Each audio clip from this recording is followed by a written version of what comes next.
Boa noite, povo de Deus. Graça e paz, amém? Quantos aqui já foram visitados por um agente do IBGE? Como eu trabalhei muito muito home office, então eu era o escolhido, eu sempre que atendia, E glória a Deus, aqui demorou bastante tempo, mas em Curitiba também eu sempre estava ali, sempre que atendia essas pessoas. E quando eles abordam a gente na nossa casa, eles perguntam quantas pessoas tem na casa, quantos trabalham, quantos estudam, quantos computadores tem na casa, se possuem acesso à internet. E talvez mais algumas perguntas, como talvez a etnia, a raça, a cor. Para mim nunca perguntaram, não sei porquê, mas eu acho que está bem evidente, não precisa perguntar. Mas eles fazem bastante, entre essas e outras perguntas, eles perguntam e nós, como bons cidadãos, queremos sempre contribuir com esses trabalhadores que andam de casa em casa, no caso aqui os representantes do IBGE, debaixo desse sol bem tranquilo que a gente tem, não é fácil esse trabalho deles, para coletar dados para estatísticas e pesquisas. Mas e se o tal agente, que diz que está em nome do IBGE, não estiver ali em nome do IBGE, e nós já passamos quantas pessoas tem na casa, que horário que a gente está em casa, porque às vezes eles perguntam quantos estudam de manhã, quantos estudam à tarde, quantos trabalham fora, e a gente passou o mapa do tesouro para eles. Eu não quero alugar um triplex na sua cabeça, essa expressão meio atual, Alugar um triplex é provocar uma atenção ou uma reflexão.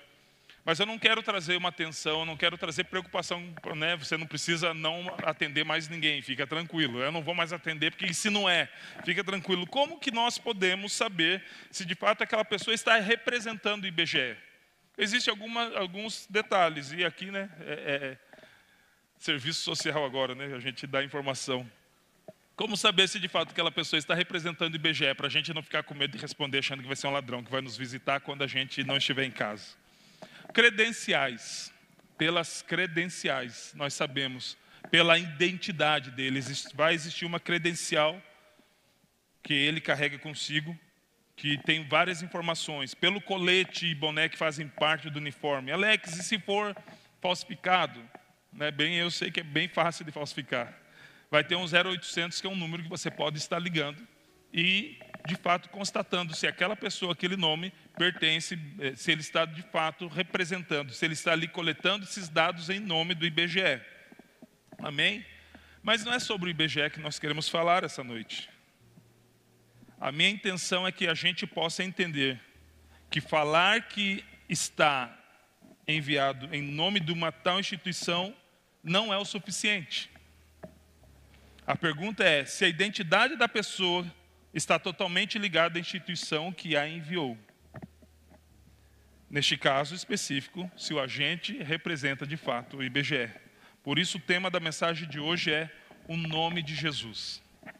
E não é uma mensagem apenas, é uma série, porque hoje nós vamos fundamentar como e entender em relação a como agir em nome de Jesus. E semana que vem nós vamos emendar o culto das 22, porque nós vamos experimentar o poder do nome de Jesus. Amém? João 14, versículo 11. Crede-me que estou no Pai, e o Pai em mim. Crede-me ao menos por causa das mesmas obras. Na verdade vos digo que aquele que crê em mim também fará as obras que eu faço, e as fará maiores do que estas, porque eu vou para o meu Pai. E tudo quanto pedirdes em meu nome, eu farei, para que o Pai seja glorificado no Filho.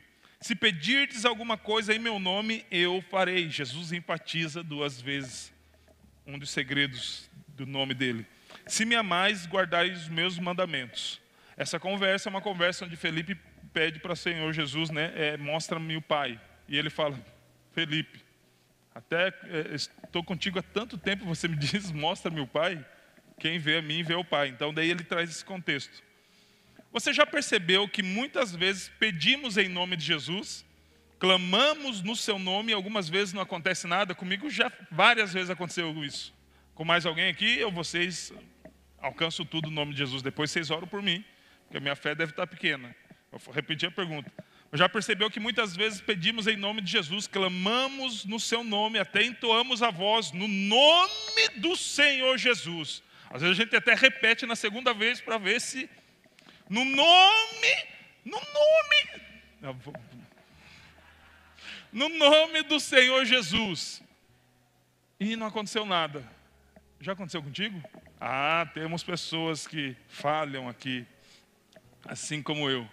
Fazemos afirmações, colocando no final da frase o nome de Jesus. Às vezes até lembramos alguém que orou. Eu lembro lá em casa, a gente ensinando, né, os filhos a orar.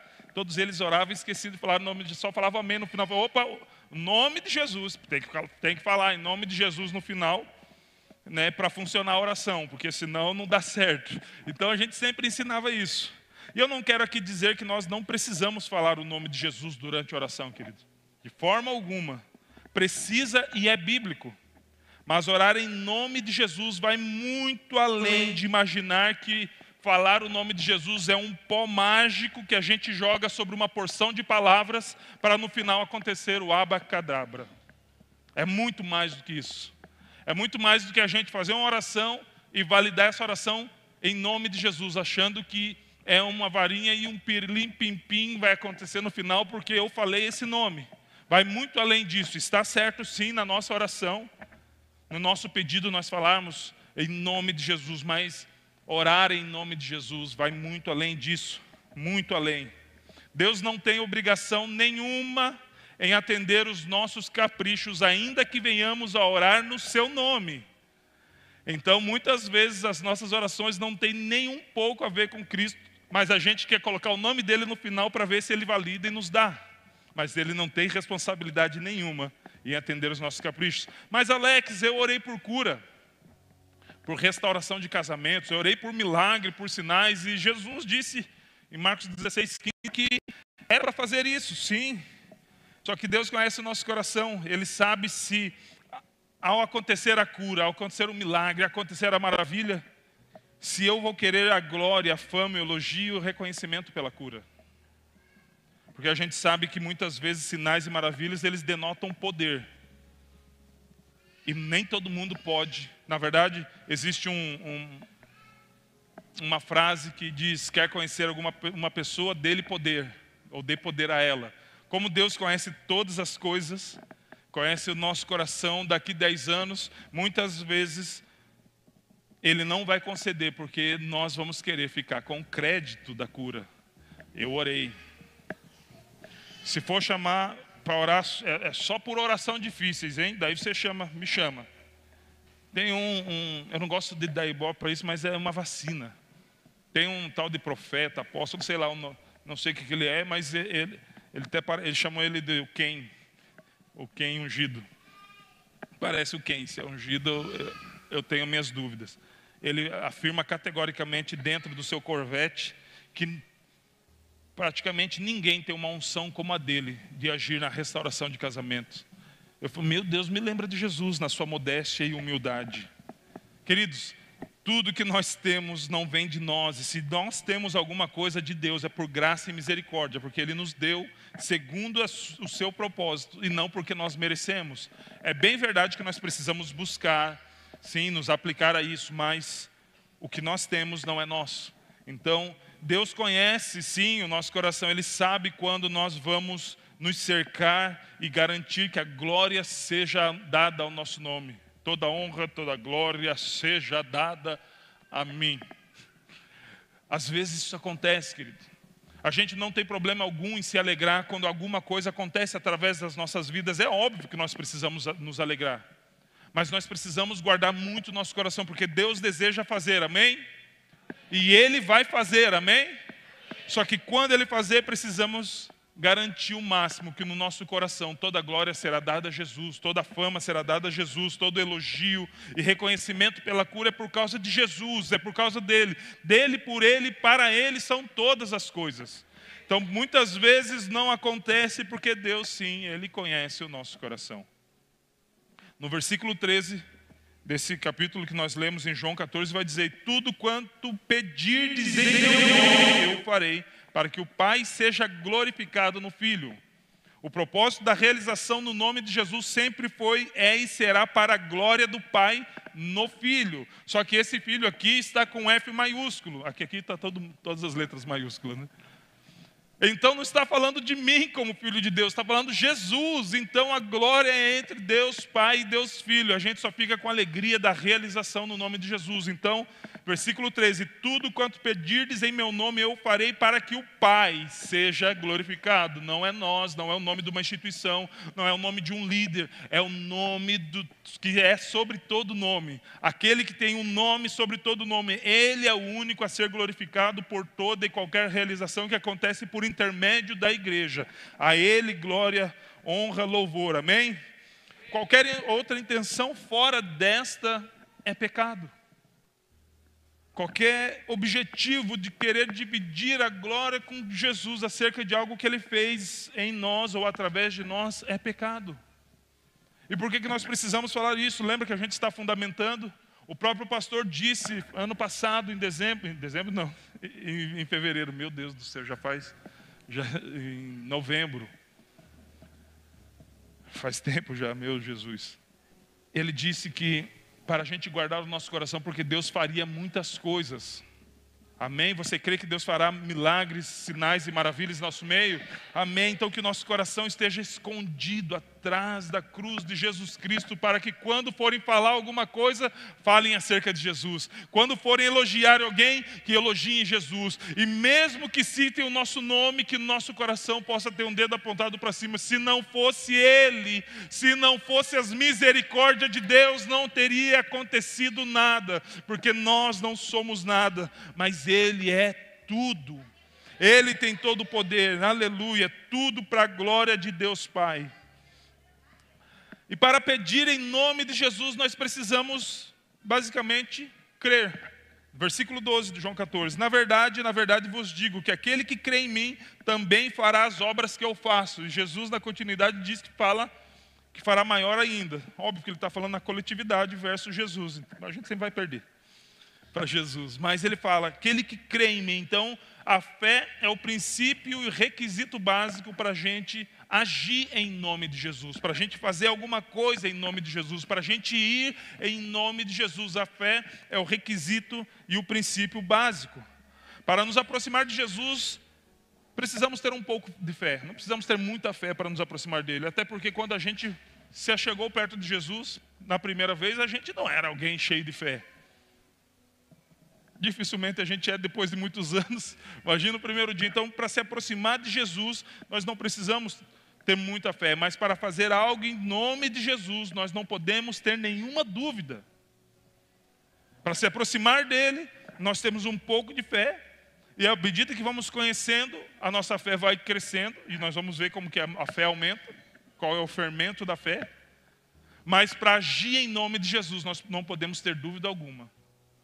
Nós temos aquela fé inicial, fé natural, quando conhecemos Jesus, glória a Deus, e parece, na minha opinião, que parece que ela é mais intensa de todas, né? O primeiro amor. A gente vem com uma fé que a gente fica imaginando 10, 20 anos depois. Eu falei, meu Deus, onde é que está aquela fé que eu tinha da nova conversão? Só que quando a gente vai agir no nome de Jesus, aí, querido, a dúvida ela precisa sumir. E para a dúvida sumir, a fé precisa ser inabalável. Marcos 11, 24 diz... Por isso vos digo que tudo quanto em oração pedirdes, crede que recebestes, e será assim convosco. E quando estiverdes orando, se tendes alguma coisa contra alguém, perdoai, para que o vosso Pai Celestial vos perdoe as vossas ofensas. O interessante é que nessa mensagem aqui, nessa passagem, Deus fala do poder da fé. É uma passagem que no contexto ele fala sobre a figueira. Lembra quando Jesus... Ele tem fome, vê uma figueira cheia de folhas, e as folhas denunciavam que havia fruto, e ele vai ali procurar fruto e não encontra nenhum. E abrindo um parênteses, ele continua chacoalhando a figueira para ver se encontra fruto em nós. Fecha parênteses. Então, quando ele vai ali e não encontra nenhum fruto, ele dá uma ordem, ele libera uma palavra para aquela figueira, que ninguém mais coma fruto de ti. No outro dia, os discípulos passaram e viram que aquela figueira secou, e falaram correndo para Jesus, Jesus, aquela figueira que o Senhor amaldiçoou, ela secou. Meu Deus, Jesus amaldiçoou. No EIFOL a gente entende bastante sobre maldição. Por parte divina. Na verdade, não é que Deus queira, é que a gente se coloca debaixo dela. Mas voltando para a mensagem. Jesus falou, nunca mais ninguém coma fruto de ti. Na verdade, secar é o processo natural de quem não dá fruto. Jesus só antecipou. era a condição daquela figueira. Ela estava ocupando o lugar de alguém que teria que dar fruto e não dava. Eu nem falei aqui em outra... isso aqui é para nós. Amém? Voltando aqui.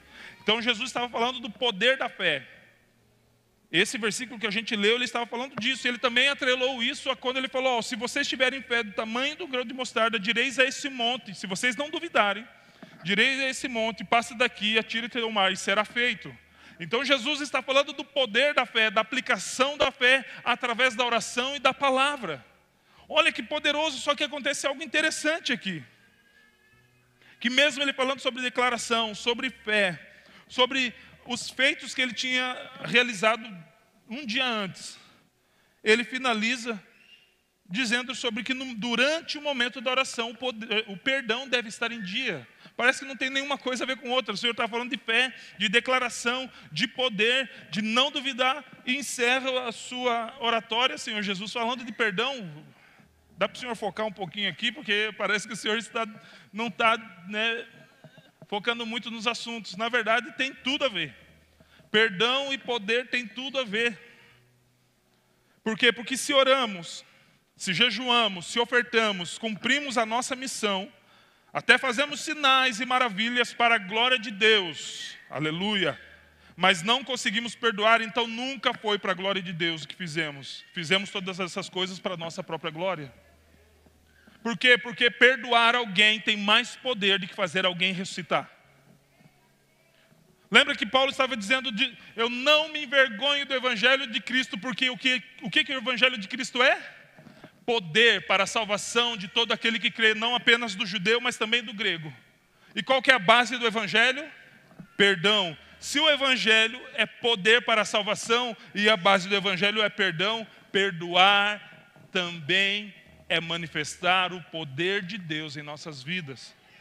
Então Jesus estava nos dando uma lição através disso. Vocês podem sim dizer a um monte para passar desse lugar onde ele está para o mar. Você pode dizer às figueiras que fazem de conta que tem frutos, mas não tem nada, dar uma ordem para elas para que ela nunca mais dê fruto. Vocês podem fazer qualquer sinal e maravilha, porém se vocês não perdoarem, isso não terá efeito algum.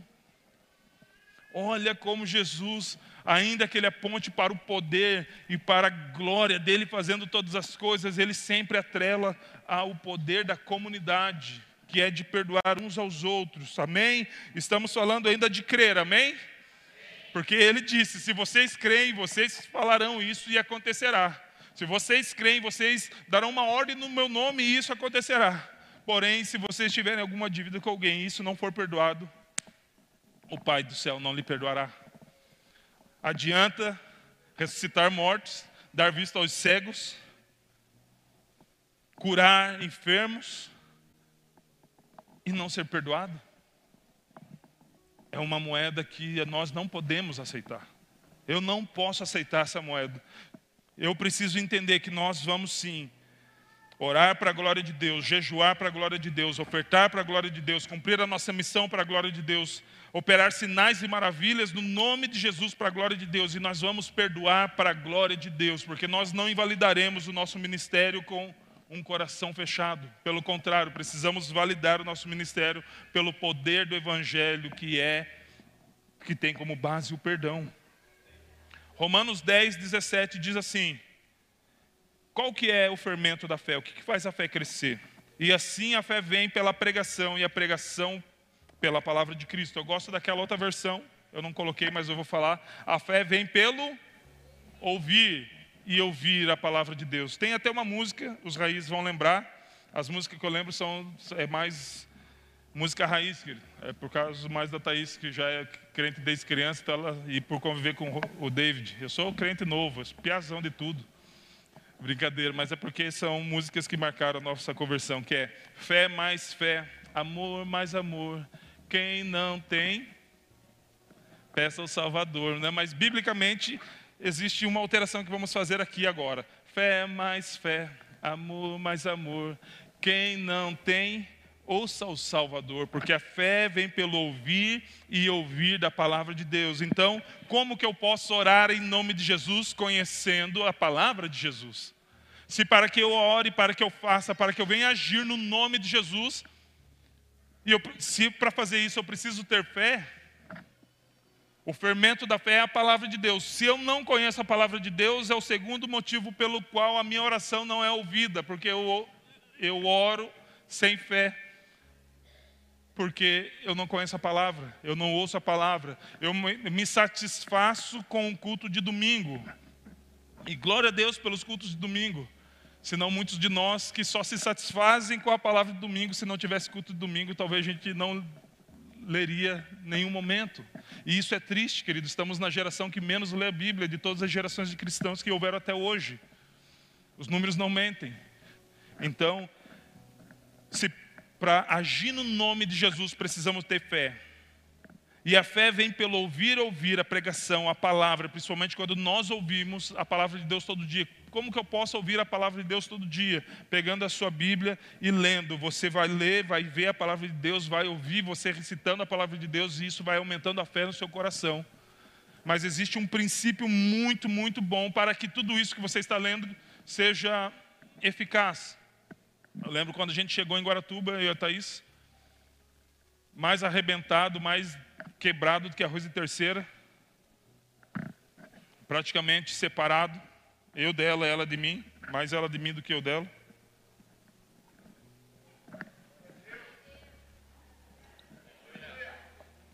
Arrebentadíssimos. Na verdade eu vim só para ela dizer que eu não tentei, porque a gente já chegou separado aqui em 2005. E eu conhecia uma porção de versículos, talvez a maioria dos versículos que eu conheço hoje eu já conhecia na época, e ela também. Então, Alex, se a fé vem pelo ouvir a palavra de Deus, vocês ouviram bastante coisas, leram algumas coisas, como é que isso não produziu fé em vocês para vocês restaurarem o casamento? Porque nós conhecíamos, mas não praticávamos.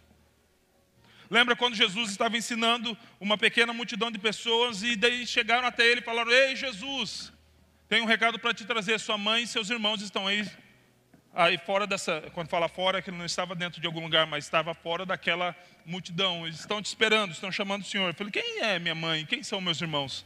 Senão aqueles que ouvem a minha palavra e praticam. Então, queridos, nós queremos ter fé. A fé é um exercício, é como se ela fosse um músculo. Então nós lemos a palavra e exercitamos, porque conhecer a palavra de Deus, tem ateu que conhece muito mais provérbios do que nós. Até porque é um dos livros mais lidos fora dos cristãos. Mas por que não produz nada nele, mas pode produzir em nós? Ou na verdade pode produzir em qualquer um, se eles praticarem aquilo que eles estão lendo. Então não basta apenas ouvir e ouvir. Quando você tem um coração praticante totalmente ligado a Deus, quando nós ouvimos, se nós temos esse coração praticante, nós ouvimos e vamos colocando em prática, nós ouvimos e vamos aplicando a nossa vida, nós ouvimos e aquelas palavras de vida vão causando vida em nós, nós ouvimos e aquela água viva vai regando esse solo, esse território que muitas vezes está seco, e vai produzindo vida nesse território. Então só teremos eficácia no nome de Jesus, se conhecermos o seu nome de fato, se estivermos representando de fato a Jesus, se conhecermos a sua palavra para aumentar essa nossa fé, e se essa palavra for praticada por nós, então nós alcançaremos sim um testemunho vivo em Jesus. Então nós não vamos agir pela fé do outro, nós não vamos crescer a nossa fé ou aumentar a nossa fé pelo fato do Jonatas ouvir a palavra. Não, a minha fé está aumentando porque o Jonas está ouvindo bastante a palavra. Não. Ouvir e obedecer, ouvir e cumprir, ouvir e praticar. Ouvir é muito fácil, querido, principalmente nesse século 21. Nós ouvimos aqui, ouvimos no podcast, ouvimos no Instagram, ouvimos nos shorts do YouTube, porque a gente não gosta, né, de ouvir muito tempo, então a gente escolhe os shorts que é mais rápido. Só que a prática, o que nos distingue depois de ser a presença de Deus, que nos torna um povo separado, isso tem a ver com Ele, não conosco. O segundo passo que distingue é aqueles que ouvem e praticam. O Evangelho, muitas pessoas ouvem o Evangelho. E muitas vezes nós nos frustramos porque nós queremos que o pirilim-pim-pim do nome de Jesus no final da oração aconteça, mas nós não praticamos a palavra de Deus. Então, queridos, nós precisamos sim. A fé vem pela pregação, ou ouvir a palavra de Cristo. mas à medida que nós ouvimos, nós praticamos. 2, orar em nome de Jesus é orar a sua vontade. Não é a sua vontade, é a vontade dele, amém? É melhor explicar, né? Vai que. Então, orar em nome de Jesus é orar a sua vontade. Já percebemos aqui que não tem a ver com os nossos caprichos, com os nossos deleites, com os nossos anseios. Muito embora ele conheça, ele pode sim corresponder àquilo que nós desejamos. Deleita-te no Senhor e Ele satisfará os desejos no seu coração.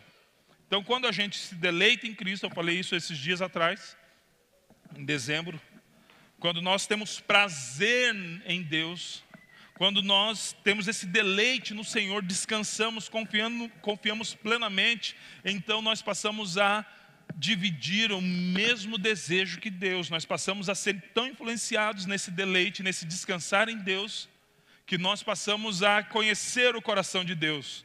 Então, Ele não hesitará em satisfazer o desejo do nosso coração, porque o desejo do nosso coração estará muito alinhado ao coração dEle. É assim que esse versículo funciona, querido. Não é, fala, Senhor, eu acho que eu descansei em Ti, eu acho que deleitei em Ti, me dá isso. Não, não é assim que funciona essa relação. Vamos ler Tiago capítulo 4. Um versículo que ele vai afagar bem o nosso ego, o nosso coração. De onde procede guerras e contendas que há entre vós? De onde, senão dos prazeres que militam na vossa carne? Cobiçais e nada tendes, matais e invejais e nada podeis obter. Viveis a lutar e fazer guerra, não tendes, porque não pedis. Pedis e não recebeis, porque pedis mal. E qual que é o significado? O que denota que eu pedi mal? Porque eu peço para esbanjar com os meus prazeres. Pedem mal, porque pedem para esbanjardes em vossos prazeres. Deus está afirmando mais uma vez que Ele não tem compromisso em satisfazer os caprichos da humanidade. Vai totalmente a uma mensagem totalmente antagônica que diz que de Jesus você é o centro. Vai totalmente contrário de uma mensagem que está rolando agora, que Deus não vai te deixar ver, não vai te deixar sentir, tocar e te dar... O quê? Diga isso para Moisés.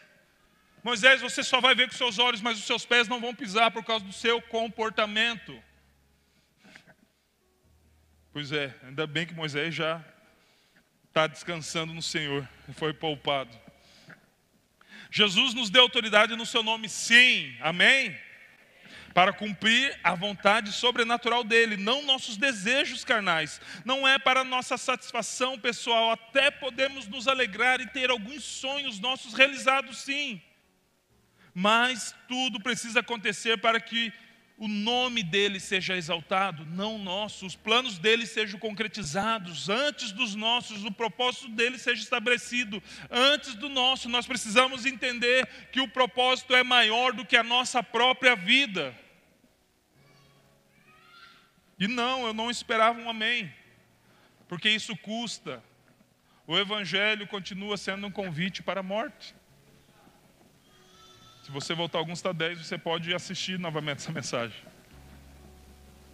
Alex, mas ele não vai realizar nenhum plano. Ele pode sim, e ele quer sim realizar alguns planos. Só que antes, se ele é o primeiro, se ele é o alfa, se nós devemos amar ele acima de todas as coisas, qual é o plano que você acha que ele deseja realizar? O seu ou dele? Pois é, Alex, eu vi mesmo, né? Um rapaz que até era crente, agora não é, agora eu não sei se ele é ou não é, dizendo nas redes sociais que Jesus não te faz feliz. Não foi essa a primeira proposta do Evangelho. Mas Mateus 6 diz, 5, eu sempre falo 6, já falei em outro culto, me perdoe, mas redimindo aqui. Mateus 5, o sermão da bem-aventurança.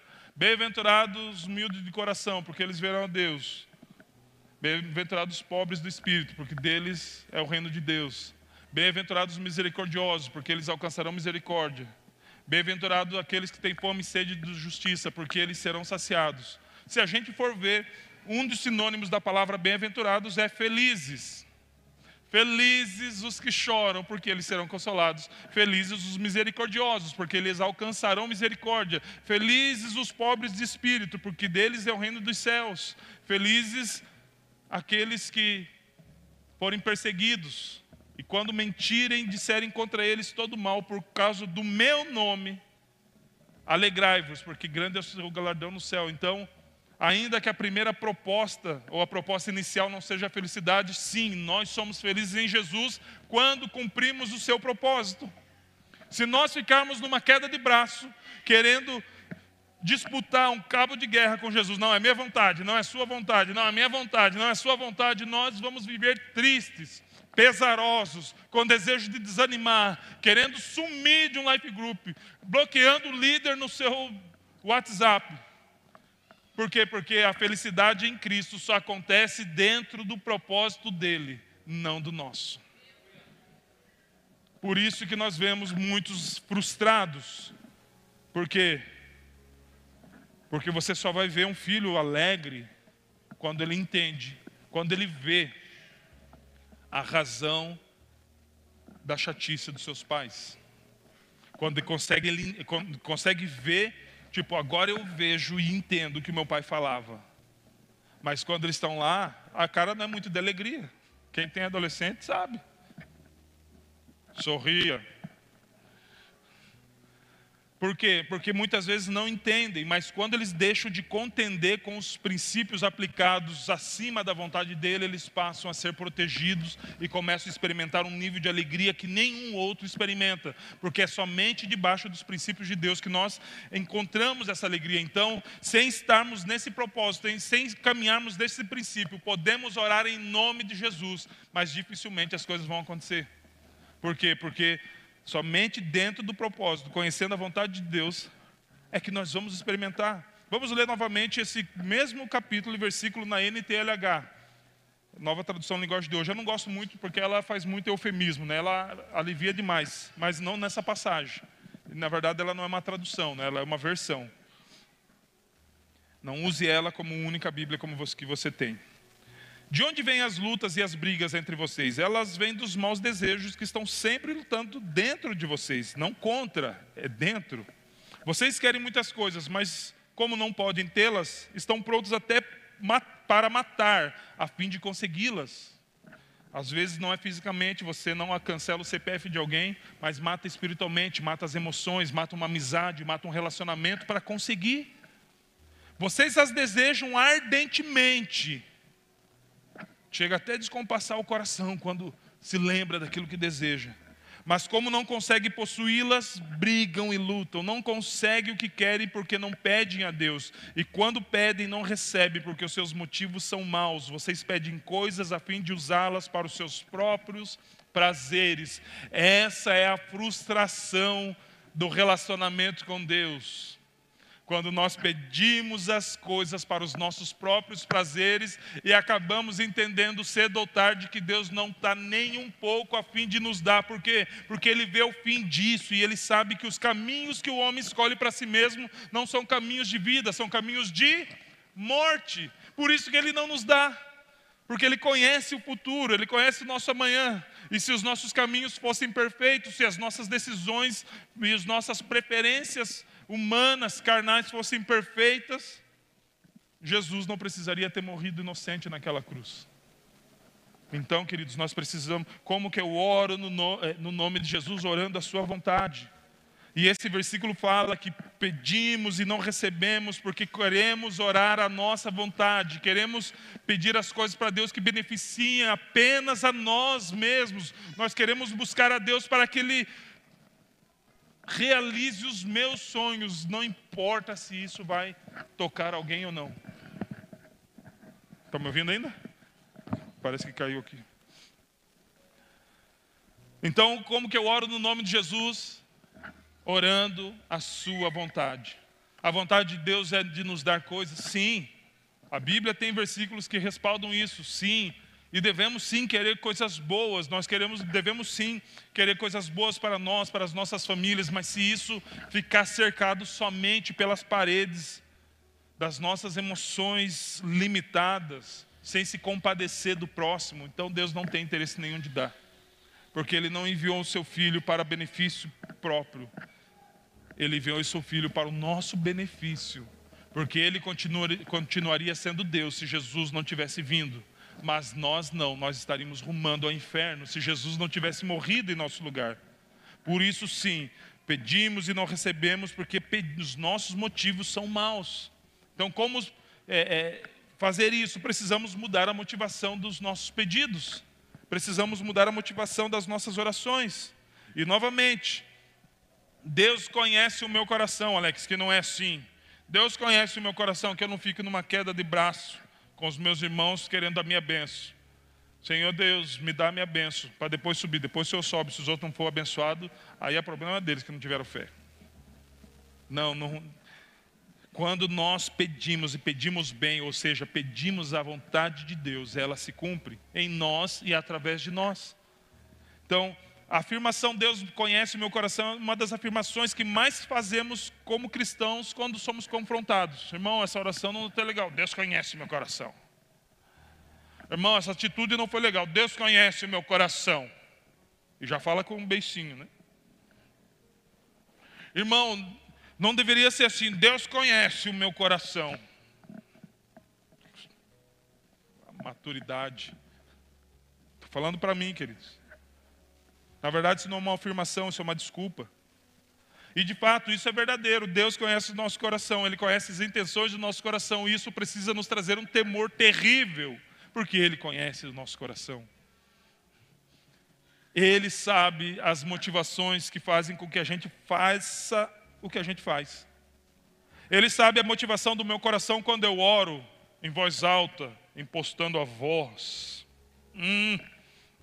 Falando algumas palavras que eu não sei o significado. Diante da sua magnificência, Senhor dos senhores. Estamos diante de uma luz inacessível. Ó Deus eterno, de poder, glória, soberania. Não é melhor falar, Pai, Tu tens todo o poder. Você está orando como um representante de uma comitiva estrangeira? Ou como um filho que conhece o coração do Pai? Lembrando que orar à vontade é para aqueles que conhecem a vontade. Ele sabe a motivação do meu coração quando eu oro, quando eu declaro uma cura, quando eu prego, quando eu oferto, quando eu abraço alguém, quando eu lidero ou desejo liderar, quando eu repreendo alguém ou exorto uma pessoa para que ela tenha eficácia no caminho dela, não para que eu tenha um exercício soberano da minha autoridade, mas para que ela consiga encontrar o caminho de Cristo e ter a sua rota recalculada para chegar ao propósito. Esse é o objetivo. Deus conhece meu coração quando aconselho alguém, quando recebo um elogio ou acho que preciso recebê-lo. Afinal de contas, eu sou bom. E Jesus disse, ninguém é bom, se incluindo no ninguém. Quando desejo receber reconhecimento por aquilo que eu faço ou por quem eu sou, Deus sabe qual nome eu quero evidenciar quando eu oro no nome dEle. Deus sabe qual vontade eu quero satisfazer quando eu peço a Ele, colocando o seu nome no final. Mas e como orar à vontade de Deus? É o último tópico, worship team, por gentileza. Oramos à vontade de Deus quando conhecemos sua vontade. Simples. Já que orar à vontade de Deus é o segredo para que as coisas aconteçam, nós precisamos então conhecer a sua vontade. Romanos 12, versículo 1 e 2. Rogo-vos, pois, irmãos, pela compaixão de Deus, que apresentei o vosso corpo em sacrifício vivo, santo e agradável a Deus, que é o vosso culto racional. E não vos conformeis com este mundo, mas transformai-vos pela renovação do vosso entendimento, para que possais experimentar a qual seja a boa, agradável e perfeita vontade de Deus. Amém? Quantos querem experimentar a perfeita, boa e agradável vontade de Deus? Então o altar está te esperando. Apresentei-vos como sacrifício vivo. Quando ele fala de vivo é que não precisa haver uma morte natural. Não precisa alguém imolar, pegar o cutelo e matar. Mas sempre o sacrifício vai estar atrelado a uma morte. Sempre. Todo sacrifício está atrelado a uma morte. Só que ele fala um sacrifício vivo, santo e agradável a Deus. A transformação que provém de um relacionamento verdadeiro com Deus. Esse relacionamento verdadeiro com Deus, ele vai produzir uma transformação real. E essa transformação vai permitir você saber a vontade de Deus. Quando entendemos que culto não é apenas um momento no domingo, mas é uma vida toda em todos os dias. Culto racional não é eu vim aqui com entendimento. Eu sei ao Deus que eu adoro. Eu sei quem eu sou. Não está falando dessa racionalidade. Está falando sobre a consciência da presença de Deus, da consciência do sacrifício de Cristo e da consciência da minha natureza decaída. Então, quando entendemos que culto não é apenas esse momento de 1h30, quando no máximo 2 horas, às vezes passa um pouquinho, num dia da semana, é quando nós entendemos que culto é todos os dias. É no meu trabalho, é na minha escola, é quando eu acordo, é quando eu converso com as pessoas que fazem parte da minha vida. Uma vida cotidiana da presença de Deus é um culto racional. Não é um momento de um dia na semana apenas, querido. Você acha que Jesus morreria na cruz enviado pelo seu próprio Pai para que a gente tivesse um dia de relacionamento, ou seja, 2 horas de um dia de relacionamento? Não. Ele fala, ei, eu estou chamando vocês para que uma vida diária de culto racional aconteça. E quando isso acontece, vocês vão conhecer o quê? A vontade de Deus. E quando nós conhecemos a vontade de Deus, eu posso orar a vontade de Deus, já que uma oração eficaz é a oração da vontade de Deus. Quando eu conheço e me relaciono com Deus verdadeiramente, eu conheço a sua vontade, então eu posso orar a vontade dEle. Você conseguiu pegar isso, querido? Amém? Uma vida de altar, uma vida cotidiana, de presença de Deus, um culto racional, não de 2 horas, mas de 24 horas por dia, todos os 7 dias da semana, todos os 30 dias do mês, todos os 365 ou 366 dias do ano, por toda a sua vida, vai produzir um conhecimento, uma revelação da vontade de Deus para a sua vida, e através da sua vida. 1 Timóteo capítulo 2. Exorto, pois, antes de tudo que se façam súplicas, orações, intercessões e ações de graças por todos os homens, pelos reis e por todos que exercem autoridade, todos é todos, amém? Para que tenhamos uma vida tranquila e sossegada.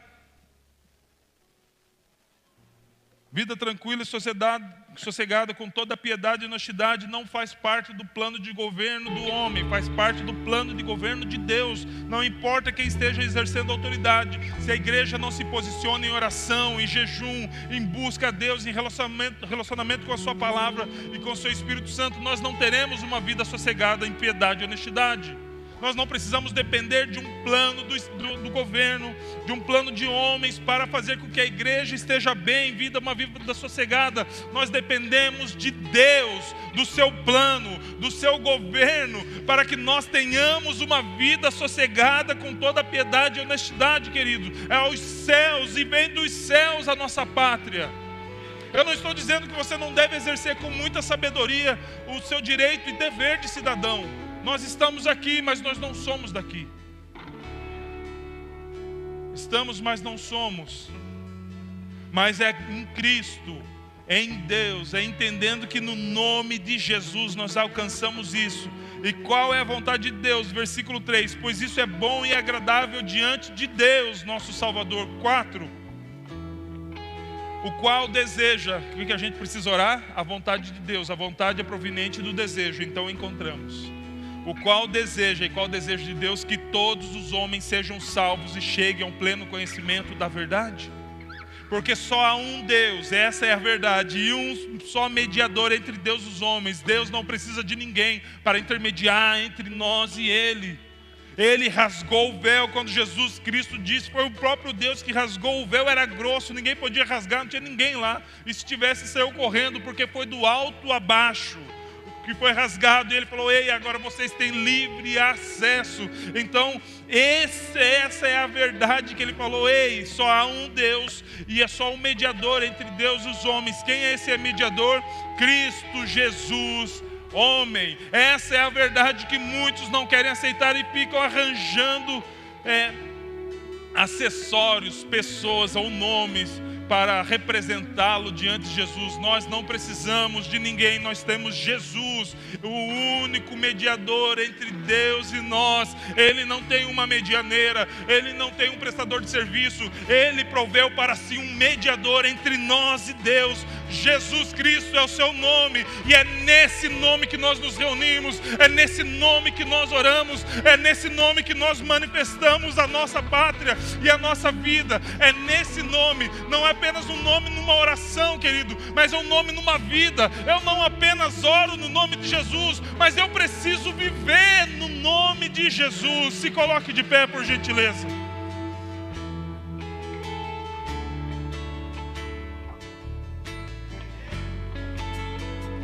Porque há um só Deus e um só mediador entre Deus e os homens, Cristo Jesus, o qual se deu a si mesmo.